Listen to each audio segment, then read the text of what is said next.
Great. ఇవాళ కింద పెట్టుకుని పైకి తీసుకొచ్చేవాడిని ముట్టుకుంటలో పెడితే వాడి కూతురు పూస్తే వాటికి వివరించే ఓపిక తీరిక నాకు లేదు. అట్లాంటి నా కొడుకులకు నేను సమాధానం చెప్పను. తన అమ్మ మొగుని ఇంట్లోనే అన్ని తెచ్చి చూపించుకోమని చెప్పు, టీవీలో వేసుకో, నాకు ఏం అభ్యంతరం లేదు. లోపల నా కొడుకులు ఛానళ్ళు ఉన్నాయి కదా అని అడ్డగోలు చేస్తే చూసుకుంటూ ఊకుంటా అంటూరేమో పండబెట్టి తొక్కి పేగులు తీస్తే గాడిద కొడుకులు నొక్కనొక్కని వాడి మైక్ వాడిని కింద పెట్టుకుని పైకి తీసుకొచ్చేవాడిని ముట్టుకుంటలో పెడితే వాడి కూతురు పూస్తే వాటికి వివరించే ఓపిక తీరిక నాకు లేదు. అట్లాంటి నా కొడుకులకు నేను సమాధానం చెప్పను. తన అమ్మ మొగుని ఇంట్లోనే అన్ని తెచ్చి చూపించుకోమని చెప్పు, టీవీలో వేసుకో, నాకు ఏం అభ్యంతరం లేదు. లోపల నా కొడుకులు ఛానళ్ళు ఉన్నాయి కదా అని అడ్డగోలు చేస్తే చూసుకుంటూ ఊకుంటా అంటూరేమో. ఇంత గొప్ప ప్రజాస్వామికవాదులు, ఇంత గొప్ప మీడియా ప్రేమికులు, ఇవన్నీ వారి దోస్తుల బాగోతాలు. వీరట ఏమేమో జరిగిపోయిందట. మేము మళ్ళీ చెప్తున్నాం, మీడియా పట్ల మాకు గౌరవం ఉంది.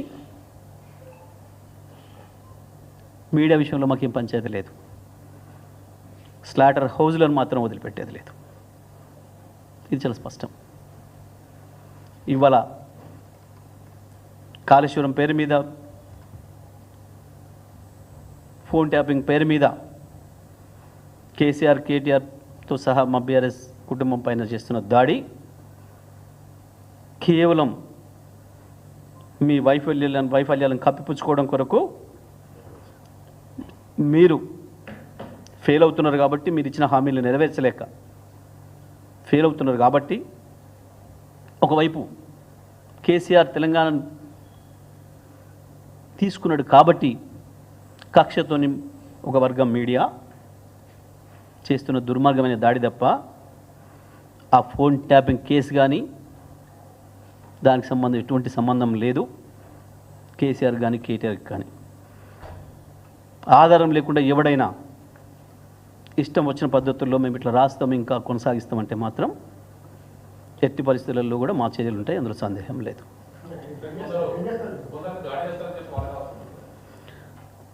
తప్పకుండా భయం, తప్పు చేసినోడికి భయం ఉంటుంది కదా, భుజాలు దండుకుంటాడు కదా.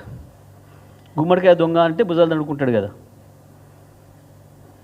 మీకు లేదు, మీరు అనుకోలేదు, వారికి లేదు, వారు అనుకోలేదు, వారికి లేదు, వారు అనుకోలేదు, వారికి లేదు, వారు అనుకోలేదు. ఎవరు చేస్తే ఆ తప్పు వాళ్ళకు ఉంటుంది భయం. దొంగతనం చేసినోడికే కదా భయం ఉండేది, తప్పు చేసినోడికే కదా భయం ఉండేది. తప్పకుండా మేము దాడేం చేయలేదే, ఇంకా మేము దాడేం చేయలేదే, పరిష్కారం చేసినాం. అయినా అసలు మీరు చేస్తున్న దాడి ముందట మీరు ఒక్క రాతతోని, ఒక్క వాక్యంతోని ఎన్ని లక్షల హృదయాలను గాయపరుస్తున్నారు, ఎంతమంది మీద దాడి చేస్తున్నారు, ఎన్ని లక్షలాది మందిని ఏడిపిస్తున్నారు, ఎన్ని కుటుంబాలకు శోభకు గురి చేస్తున్నారు. మీరు చేస్తున్న దాడితో ఇది ఒక లెక్క. వాళ్ళ కోపం వస్తే వ్యక్తీకరిస్తే ఇంకా ఉంటుంది. లక్షలాది మంది కదా, కోట్లాది మంది హృదయాలను కదా మీరు గాయపరుస్తుంది.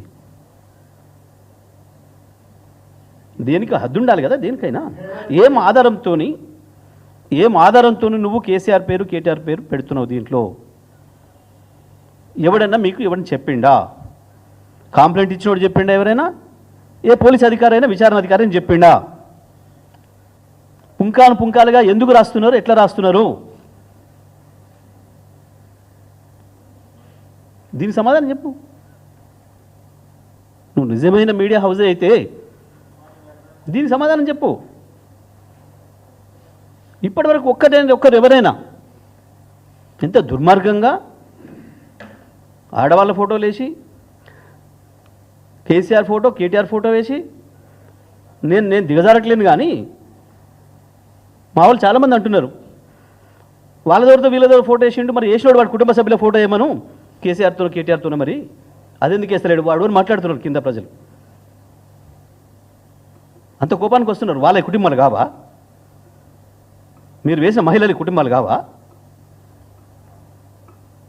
ఏ కుటుంబంలో అయినా ఒకరి గురించి కంప్లైంట్ చేసిండ్రా? కేసీఆర్ పేరు కేటీఆర్ పేరు మాట్లాడిండ్రా ఎవరైనా? ఏ విచారణ అధికారి అయినా మాట్లాడినా ఇప్పటివరకు కేసీఆర్ కేటీఆర్ల పేర్లో? ఇష్టం వచ్చినట్టు నువ్వు రాయటం, నువ్వు ఇష్టం వచ్చినట్టు మాట్లాడమనేది దాడి కాకపోతే ఏంది? మా వ్యక్తిత్వ హననం చేసుడు, లక్షలాది మంది మేము కునిపోయేటట్టు చేసుడు అంటే ఏంది అది? అది ఏదో చిన్న పనిలాగా మీరు వచ్చి వివరణ ఇచ్చుకోవచ్చు. వీడు చేసిన పనికి మాలిన పనికి వివరణ ఇస్తారు, ఇంకో తిరిగి ఇస్తారు. నీకు దోష పద్ధతిలో నువ్వు చేస్తే వాడి దోష పద్ధతిలో వాడు చేస్తాడు. నువ్వు అడిగిన పద్ధతిలో వివరణకు వస్తాడా, చర్చకు వస్తాడా? ఎవరిని అడిగి రాసినావు, ఎవరిని అడిగేసినావు? రాసేటప్పుడు అడుగుతున్నారా? నీతులు చెప్పే ఆయన కూడా